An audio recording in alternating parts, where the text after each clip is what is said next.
Hello everyone, good morning. Sitaram બધાને સ્વાગત છે બધાનું મારા નાનકડા મિની વ્લોગ પર. ઝાપટ ઝુપટ ને કચરા પોતા કરીને હું નીચે ઉતરીને ત્યાં તમારું ગટુ મારા માટે પાણી લઈને આવ્યું. મમ્મી તું થાકી ગઈ એટલે પહેલા તું પાણી પી લે. તું પાણી એટલા પ્રેમથી મારા માટે પાણી લઈ આવ્યું કે મને તરસ નહોતી લાગી ને તોય મારે પીવું જ. ત્યાર પછી મેં કીધું ગટુ હવે બસ છે, આ તારો પ્રેમ બહુ વધતો જાય છે દીકરા, આટલો બધો પ્રેમ ઓવરલોડ ન કરે મારા. બાકી ગટુ હવે મારો મગજ ચાહે ને તો હું એક ઝાપટ તોડીને તો તું બીજી માંગીશ નહીં. તો મને કે લે મમ્મી હું તો તને બીવડાવું. લે મારી ડાયડાઈ મમ્મી છે ને, મને કોઈ દિવસ કઈ કે જ નહીં મારી મમ્મી. લે તને ભૂખ લાગી હાલે તને પેલા હું ફ્રૂટ સુધારીને દઉં, તું પેલા ખાઈ લે. અને આ મોઢે પાવડર અને લિપસ્ટિક લગાવીને આવીને આપણે એને ખીજાય ને એટલે આપણે મીઠી. મેં તો ફ્રૂટ ખાઈ લીધું. નાને બેન વાર જેટના ઘરે જમવાનું. મેં કીધું ઉભી રહે, આવા વેહે ન જાઉં ને બાબુને ઘરે. તો કે ના હું તો બાબુને બીવડાવીશ. લાલો ભેગો લઈને ગઈ ત્યાં બીવડાવવા. ગરમા ગરમ રોટલી ઉતરતી હતી ને આ બધા જમવા બેસી ગયા. નૈત્રી પેલા છે ને લાલાને જમાડે પછી પોતે જમે. અને અમે બધા હસી હો માર જેઠાણી કે તમારું ગટુ પણ ગજબનું છે ઈ કે આને આ મુકતા જાવ. મેં કીધું ઈ તો હું જોઈ. પછી ઘરે આવીને પછી મેં નવડાવી માથા બોન તો એના લિપસ્ટિક ના ડાગા તો ગયા જ. પછી બપોર વચ્ચે થોડીક વાર આરામ કર્યો પણ નીંદર આવી નહીં. ગટુ એરે બથડા લીધા ને ત્યાં તો સ્વામી આવ્યા. મને કે ચાલો મહારાણી ઉઠો, બહુ આરામ કર્યો તમે,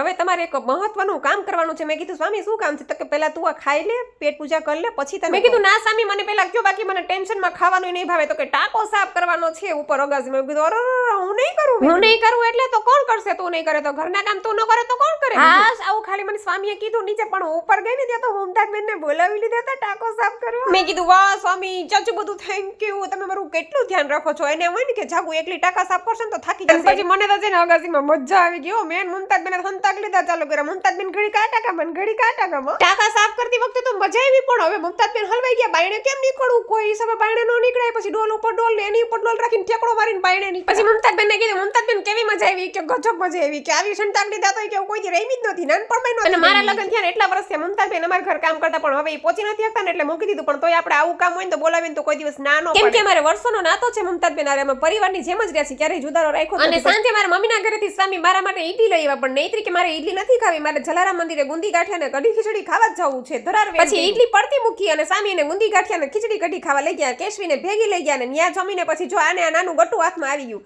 અને આને નાના છોકરા એટલા ગમે ને જોવે એટલે મૂકે નહીં. સારું ચાલો તો મળશું નેક્સ્ટ વિડીયોમાં. વિડીયો ગમે તો લાઈક શેર અને સબસ્ક્રાઇબ કરવાનું ભૂલતા નહીં. આવજો. જય સિયારામ.